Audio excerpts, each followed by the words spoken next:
আমাদের জনগণ জানে নামাজ ফরজ, কিন্তু জনগণ জানে না জেহাদ ফরজ। জনগণ জানে রোজা ফরজ, কিন্তু জনগণ জানে না দিন প্রতিষ্ঠা করা ফরজ। জনগণ জানে পরপর 3 জুমা না করলে বউ তালাক হয়ে যাবে, কিন্তু জনগণ জানে না ইসলামী রাষ্ট্র ছাড়া জুমার নামাজই হয় না। জনগণ জানে কোরআন তেলাওয়াত কইরা প্রতি হরফে 10 নেকি কামাইতে হবে, কিন্তু জনগণ জানে না কোরআন দিয়ে রাষ্ট্র চালাইতে হবে, কোরআন দিয়ে বিচার ব্যবস্থা চালাইতে হবে, কোরআন দিয়ে অর্থনীতি চালাইতে হবে। জনগণ জানে রাসূল সাল্লাল্লাহু আলাইহি সাল্লাম কিভাবে মেসওয়াক করতেন, কিভাবে পাগড়ি পরতেন, কিভাবে দাড়ি রাখতেন, কিন্তু জনগণ জানে না রাসূল সাল্লাল্লাহু আলাইহি সাল্লাম কিভাবে অন্যায় অবিচারের বিরুদ্ধে যুদ্ধ করতেন। জনগণ জানে রাসূল সাল্লাল্লাহু আলাইহি সাল্লামের পকেটে সবসময় মেসওয়াক থাকতো, চিরুনি থাকতো, কিন্তু জনগণ জানে না রাসূল সাল্লাল্লাহু আলাইহি সাল্লামের কোমরে সবসময় তলোয়ার থাকতো।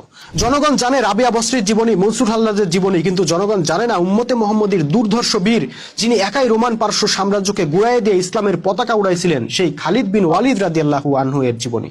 প্রশ্ন হলো জনগণ কেন জানে না? বাংলাদেশের আলেমদেরকে আজ হোক আর কাল হোক এই প্রশ্নের জবাব দিতে হবে। তাদেরকে বলতে হবে তারা কেন ইসলামের আরামদায়ক বিষয়গুলা খুব জোর দিয়ে প্রচার করলো, জনগণকে মুখস্থ করায় ফেললো, কিন্তু কষ্টকর বিষয়গুলা গোপন করে রাখলো। ইসলাম নিয়ে জনগণের সাথে তারা এই লুকোচুরিটা কেন খেললো? জবাব তাদেরকে দিতেই হবে।